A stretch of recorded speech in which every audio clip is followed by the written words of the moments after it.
Today, we're looking at Diamine Sapphire Blue. Hi, I'm Adam, and I'm an ink guy. I get inks, test them, and share the results with you. Now, Diamine Sapphire Blue is, as it sounds, a blue ink. To make sure I have a range of experience with this ink, I do the writing samples. I put the ink into a different pen for a day.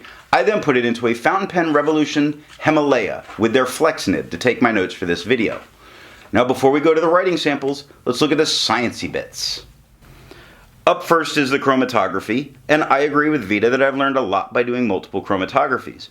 The one on the left is done the way it's supposed to be done. I put a line of ink down and immediately put it into water for 10 to 15 seconds. And what we see is there's some purple to this blue. There's a very light purple at the bottom that's pushing its way up, and then we get the blue that comes in, which is very pronounced across the top. The one on the right, I let dry for 10 minutes before I dunk it into water. And we see that purple really was sinking into the filter paper. It was really bonding. And it doesn't look like nearly that purple pushed its way up, but mostly it's blue pushing its way up. Resistance tests are done to see how this ink can be expected to perform on the page, and more importantly, how hard it might be to clean from your pen. Now I let the smear dry for 3 days before testing it. Looking at the highlighter, it handles itself admirably. That extra fine turns to about a fine, but it doesn't blow out and become unreadable, making you feel safe to use it as a note taker.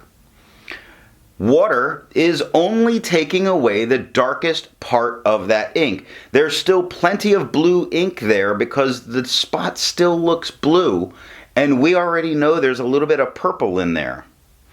Now the pen flush does a bit more than the water does. You see the white of the paper just beginning to show its way through, which makes me feel that with more than 30 seconds of it just sitting on the paper, this could get all the ink out of your pen. 1/3 bleach solution, as is normal, is completely removing it from the page, but again, there should be no reason to use this to get it out of your pen. For the inks I've tested, I've found an average viscosity of 2.5. with the realm of normal being from 2.1 to 2.9. Diamine Sapphire Blue has a viscosity of 2.39, making it average. Just average. To find my average dry times, I use my writing samples done with the extra fine and medium nib on Clairefontaine, Tomoe River, and Rhodia paper.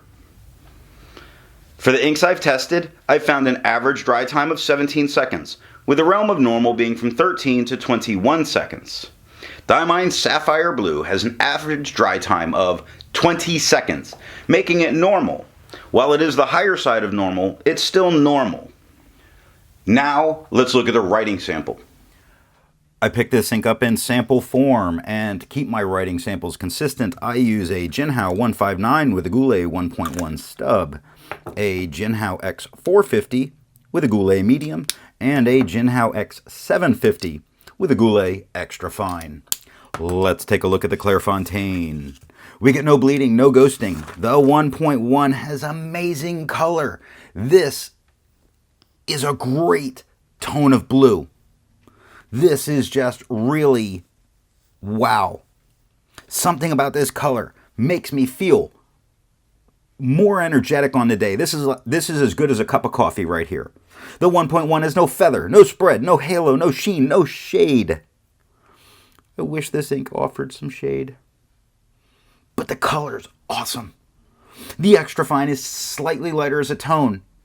It has no feather, spread, halo, sheen, no shade, 13 seconds to dry. Now the medium as a tone is between the extra fine and the 1.1. The medium has no feather, spread, halo, sheen, no shade, 20 seconds to dry. Totally worth it for this color. Look at this. It's gorgeous. Energetic.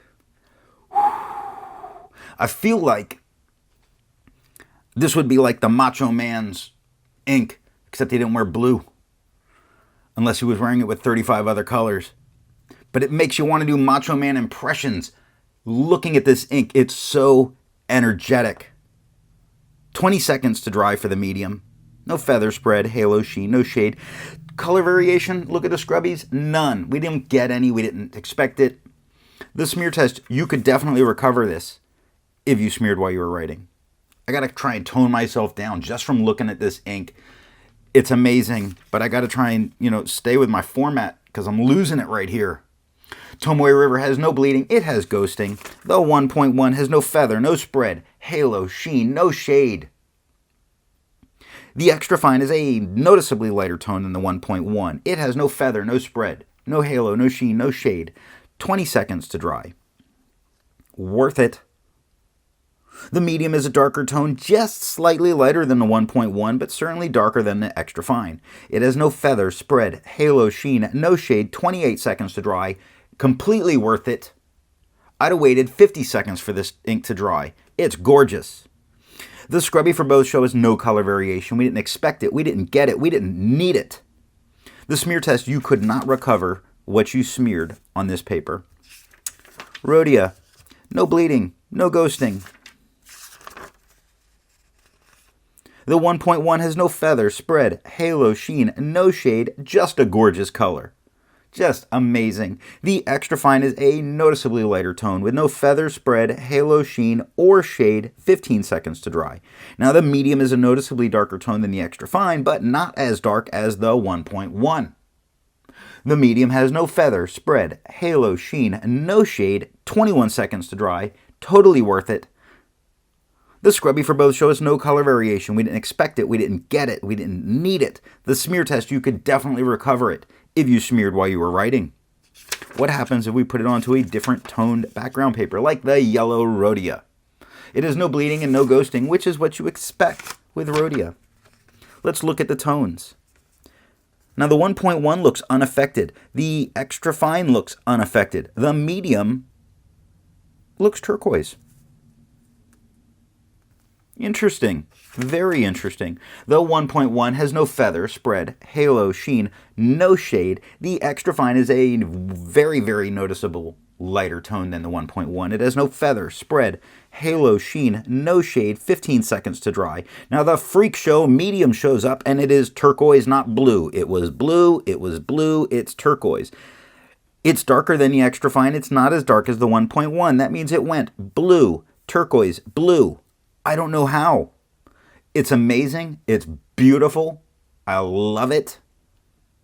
It's a color shift, but it's because of the tone background. The extra fine has no feather. I'm sorry, I'm on the medium. Just got me. It's just got me all amped up. The medium has no feather, spread, halo, sheen, no shading. 21 seconds to dry. Again, it is turquoise. I gotta start with that. Look at that. Amazing. Other than that, the 1.1, the extra fine were the same as the white Rhodia, whatever. But that's beautiful and amazing, and I love it. Imagine using the same ink on the same paper and getting different results because of that nib. Oh, so nice.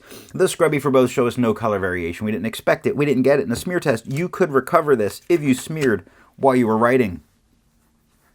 I haven't had any coffee today. Shocking. Original Crown Mill paper. This is a very nice laid paper. It performed well with this ink, with the exception of the scrubby, which is me putting it on like an idiot, and it kind of came through there. I don't count it against it. So no bleeding and no ghosting. The 1.1 has no feather, spread, halo, sheen, no shade. The extra fine is slightly, just a tone lighter than the 1.1. It has no feather, spread, halo, sheen, no shade. 8 seconds to dry. The medium is a darker tone than the extra fine. It's the same tone as the 1.1. It has no feather, spread, halo, sheen, no shading. 14 seconds to dry. Now the scrubby shows us no color variation for either the extra fine or the medium, and we got none. We've gotten none anywhere in this. All we've gotten is this amazing blue. The smear test, I do not think you could recover this if you smeared while you were writing. Black and red notebooks. They give us no bleeding and no ghosting. The 1.1 gives no feather, spread, halo, sheen, no shading.